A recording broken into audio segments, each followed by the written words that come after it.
अब अपना ज्यादा दिमाग नहीं लगाना चाहिए। शंकर जी ने बहुत समझाया पर सती जी पति की नहीं मानी। सोचिए, शंकर जी की नहीं मान रही हैं सती माता, तो आपका बेटा आपकी ना माने, आपकी पत्नी आपकी ना माने, इसमें कोई आश्चर्य नहीं है। और बिना माने शंकर जी की बात राम जी की परीक्षा लेने गई और माता सती फेल होकर के आ गई। राम जी के सामने क्या बनकर गई? सीता मां बनकर गई। राम जी ने पहचान लिया, आप तो माता सती हो। अब तो माता जी घबराई कि आपने कैसे पहचाना? राम जी बोले, हम सब जानते हैं, वो तो लीला चल रही है मां, शंकर जी ने समझाया आपको, आप नहीं मानी। अब तो माता जी को लगा, हे भगवान, ये तो सब जानते हैं, अब समझ में आई ये तो भगवान है। लेकिन अब क्या करें, अब तो देर हो ही गई। वापिस आई, शंकर जी ने कहा हो गई परीक्षा, तो झूठ कह दिया, नहीं हमने कोई परीक्षा नहीं ली। शंकर जी से झूठ, एक झूठ को छिपाने के लिए बहुत सारे झूठ बोलने पड़ते हैं, इसलिए मत बोला करो।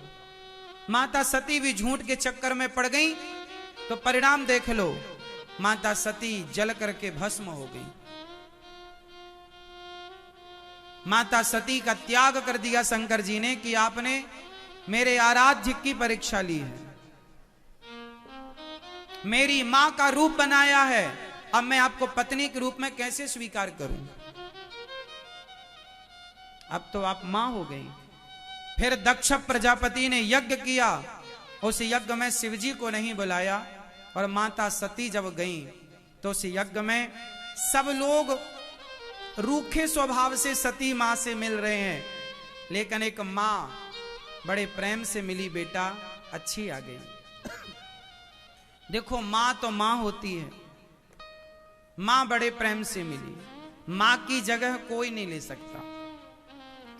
पिता अच्छे से नहीं मिले सती के, बहनें अच्छे से नहीं मिली सती की, रिश्तेदार अच्छे से नहीं मिले सती के, माता सती के, पर मां अच्छे से मिली। बेटी, तुम्हारे पिता ने तुम्हें निमंत्रण नहीं भेजा, शंकर जी को निमंत्रण नहीं दिया, बिना बुलाए उस निमंत्रण में गई, बहुत अपमान हुआ।